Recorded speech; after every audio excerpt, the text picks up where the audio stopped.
Welcome to 100 Yards of Football this evening. If you like the video this evening, please come in and share it. It's a special video. This evening, I'm going to pay homage to the greatest college quarterback I ever seen play out of Tennessee State University, and his name was Eldridge Dickey. So once again, if you like the video this evening, please come in and share it. As I'm going to compare Mr. Eldridge Dickey to the young man that's to go number 3 overall in the 2021 NFL draft, Mr. Justin Fields. So let me get started this evening about this great young man out of Houston, Texas, by way of Booker T. Washington High School, Mr. Eldridge Dickey. There's been a lot of great things in my life that I've watched this game of college football. And I grew up in the town of Memphis, Tennessee, that was very loyal to the University of Tennessee back in the day, the University of Ole Miss, Mississippi State, all the SEC schools. But there was a school up in the road up there in Nashville, Tennessee, the 615, that had a very special football player. And I used to go to a lot of Tennessee State games. Of course, my father, Chester Turner, took me to games in Nashville, in Memphis. So back on the day of November 24th, 1966, I was 6 years old. Didn't know what really I was watching. But all I know, I went to Hale Stadium on Tennessee State campus.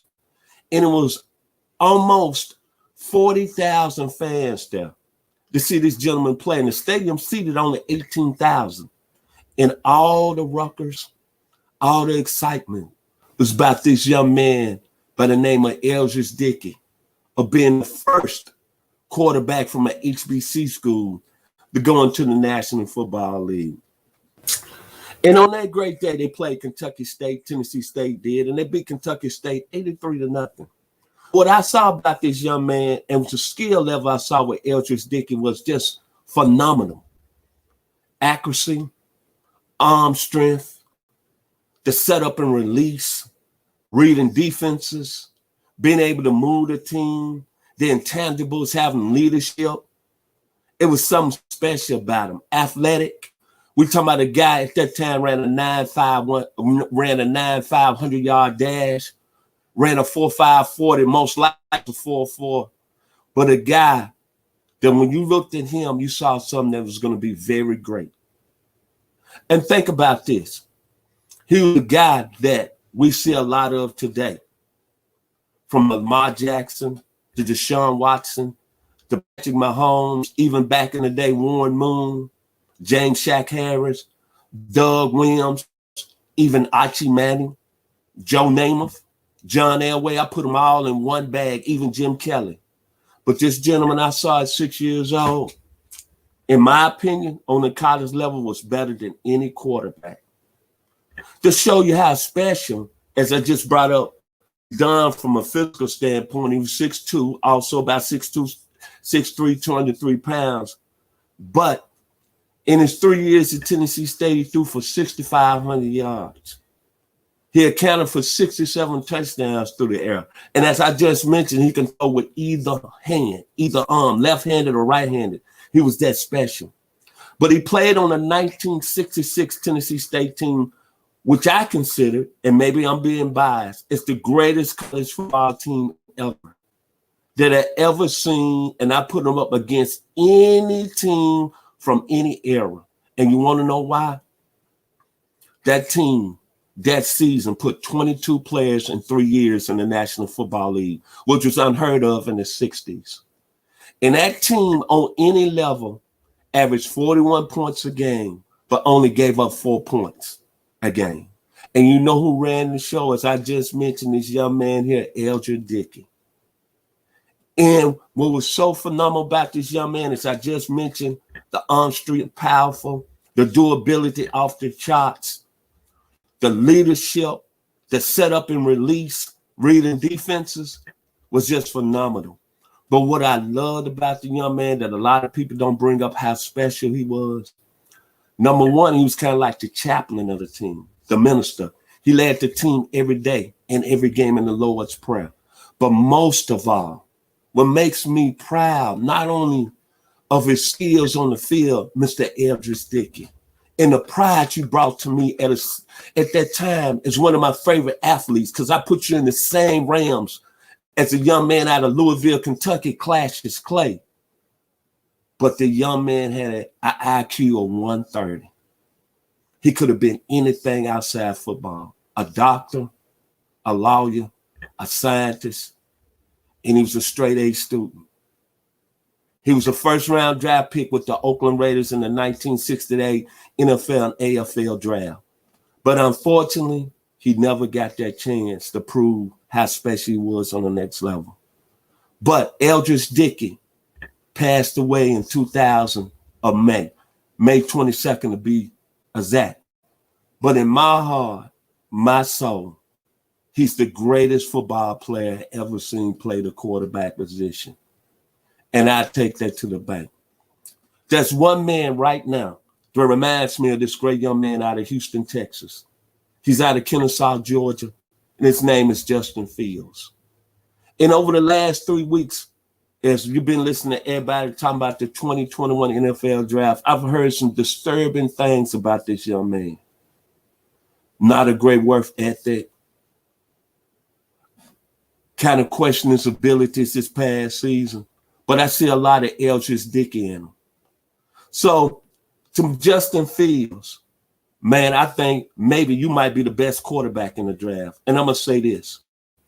Based on what the NFL pundits have said about him over the 3 weeks, I don't understand how you can say this young man is not special when he left the University of Georgia, went up to the Ohio State Buckeyes in about 4 months, learned a new offense, threw for 3,200 yards his first year, 41 touchdowns, 4 INTs, and finished third in the Heisman. Then he comes back this year in a pandemic season. Football team not really together. He ends up having a decent year, 2,100 yards, 22 touchdowns, 6 INTs. But everybody wants to hold the Indiana game against him because he threw 3 picks in the game. He still threw for, I think, 400 yards, 3 touchdowns.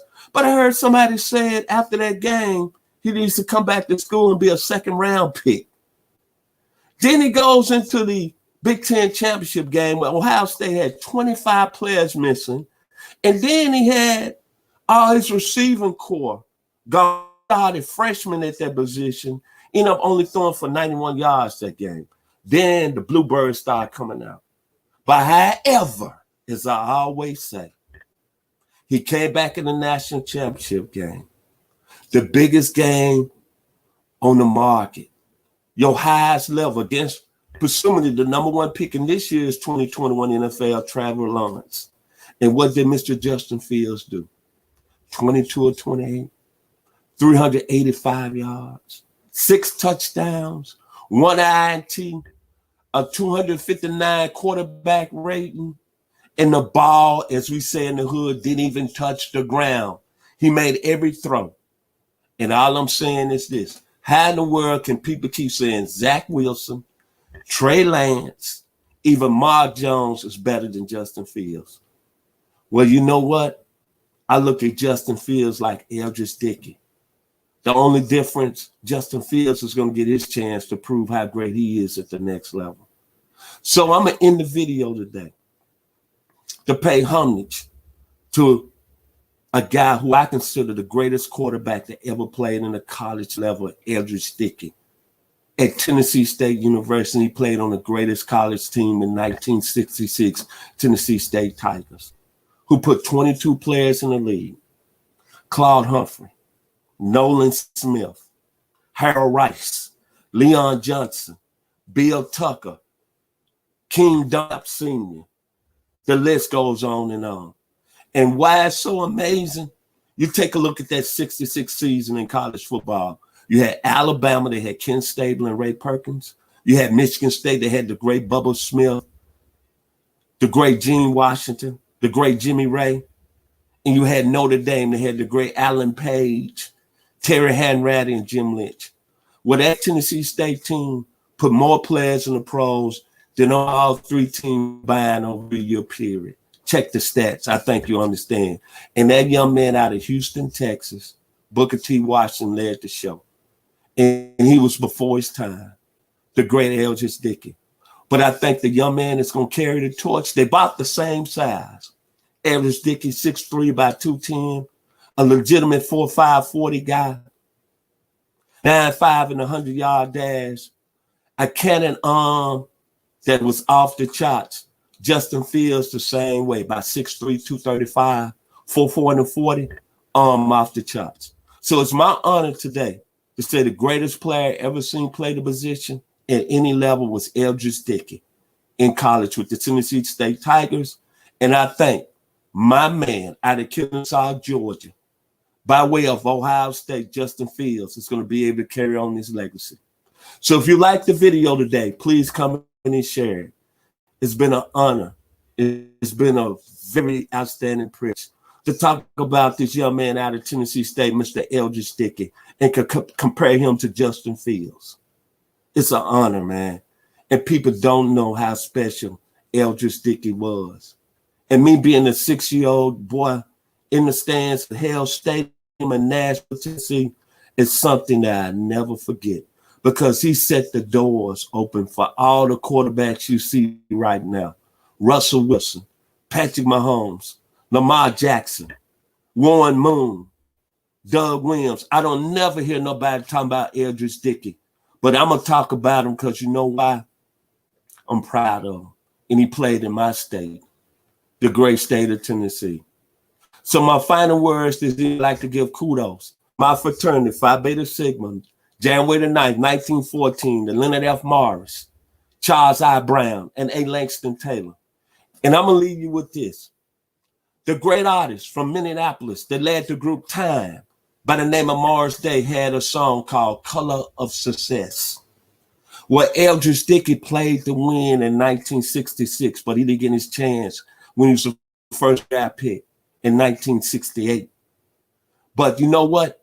Justin Fields is going to get his chance to play, and he's going to be a color of success. I'd like to say thank you and God bless. And before I leave this evening, I'd like to give my staff here 100 yards of football kudos, because I wouldn't be able to do this video this evening without them. First of all, the gentleman that's handling our production tonight, the youngest member of the group, Babyface Nelson, Mr. Logan Landers, my man, Mr. Jeremiah Long, who I owe a lot to, and to my staff of great announcers, first and foremost, the greatest high school football coach ever, Kevin the Bull Jones, and to royalty and honor. He was a first-round draft pick in the 1981 draft by way of Florida State, the Atlanta Falcons, Mr. Bobby Butler, and then finally to Mr. Brian Spencer, who fathered Mr. William Spencer, was one of the first Americans to play at Bowling Green University back in the late 1950s. I wouldn't be able to put this video together without their support and love. And also to my man from Lufkin, Texas, Mr. Mark Denham. We know him as Mark Bass. And much love to the guy. I wouldn't be doing this and keeping my dream alive. You know how much I love you, brother. Ronnie Keebler out of Brooklyn, New York. Thank you and God bless this evening here on 100 Yards Football. Y'all enjoyed it.